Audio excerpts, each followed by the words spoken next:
Okay, so this video is about having a complete collection and what you consider complete.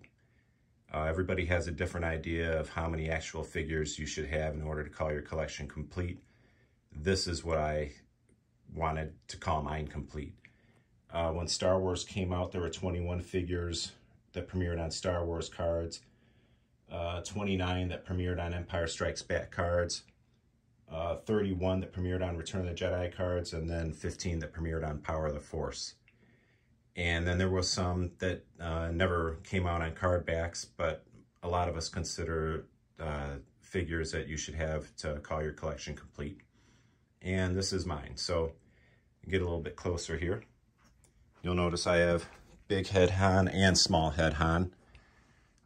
They made small head Han first. They didn't like the sculpt, so they started making the big head Han. At least here in the States, I remember you didn't see big head Han in the stores right away, at least where I grew up. It was probably much later that year in '78 that you started seeing him. I consider them, I know they're variants, but for me, I think I would have two. And also even to have a complete set of the first 12, technically small head Han was made first, so I would consider him more first 12 than the big head Han, but that's just me. C-3PO, they stopped making him when they started making removable limbs, C-3PO for the Empire Strikes Back line. So from, you know, the later Empire Strikes Back cards and Return of the Jedi and Power of the Force, he's not on there. They just replaced him with the removable limbs. So here's some more of the Star Wars line.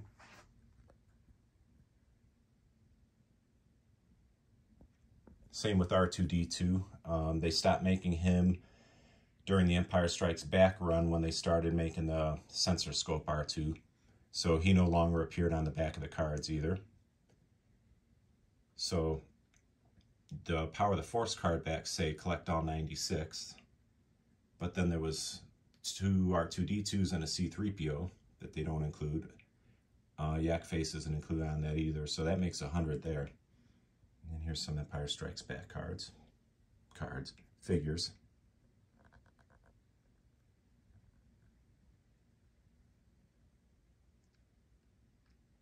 There's removable limbs, that's in a sealed bag. Much easier to get out of my shelf than the ones that weren't sealed in the bag, so that's why that one's out. And more of the Empire Strikes Back. And then we get into Return of the Jedi. Some really awesome figures they made for that movie.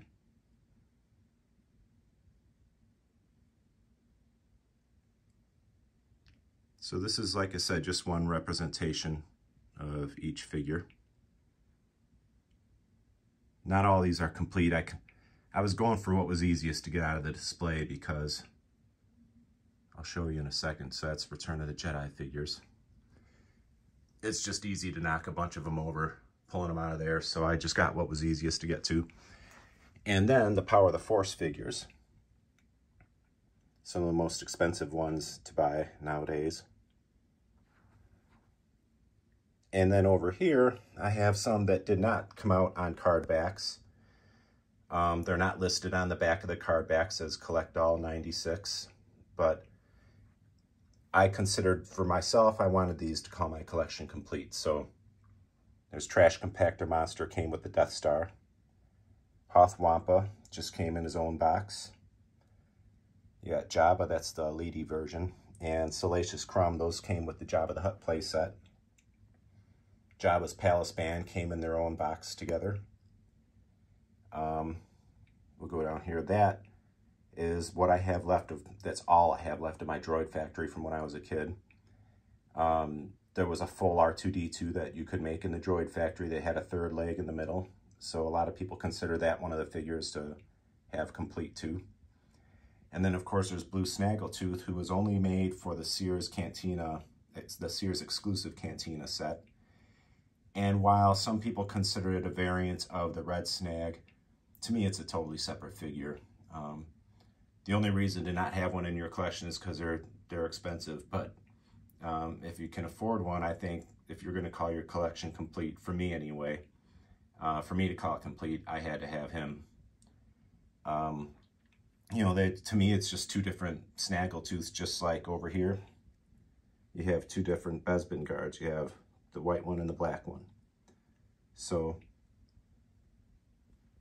anyway, that's what I considered for myself when I said I wanted to have a complete collection. Now, that being said, I'm working on 3 complete collections. I'm only, I think, 4 figures away from that. I need another Yak Face. Who else? They're right here. Yak Face, A-Wing Pilot, and, oh, just 3 actually. Yak Face, A-Wing Pilot, and Warrock. I just need 1 more of those and I'll have 3 complete collections. That being said, I don't feel like I need to get any more of those guys. For one thing, I don't have anywhere to put them. They take up too much space. And, you know, that's just not important to me to have. I still have my Hoth Wampa from when I was a kid, but it melted in the box that it sat in for a long time, so the whole back of it's missing. So right now it's in the closet. I do have 2 Jabbas, I'm sorry. That's the Lily Leedy version. And I have 2, I have a bagged version of Sice Noodles. So I don't, as far as getting 3 of each, I'm only going to get the ones that were on the card backs. But to have 1 complete collection, I wanted to have those 2. That's just me. So the debate will always go on how many total figures there are to have a complete collection. You could also throw Rancor in there, who is right there. But he didn't really fit on this table. But, you know, he's a monster. He's just a creature, but, you know, an important character in the film. So that's my complete collection, my version of a complete collection. And if you have one, if you want to post some pictures of yours in the comments, that's cool. If you like this, feel free to go ahead and subscribe. And I think this is actually my 40th video that I've posted. And anyway, hope you enjoyed it. That is a complete collection, my version of a complete collection. And thanks for watching. I hope you enjoyed it.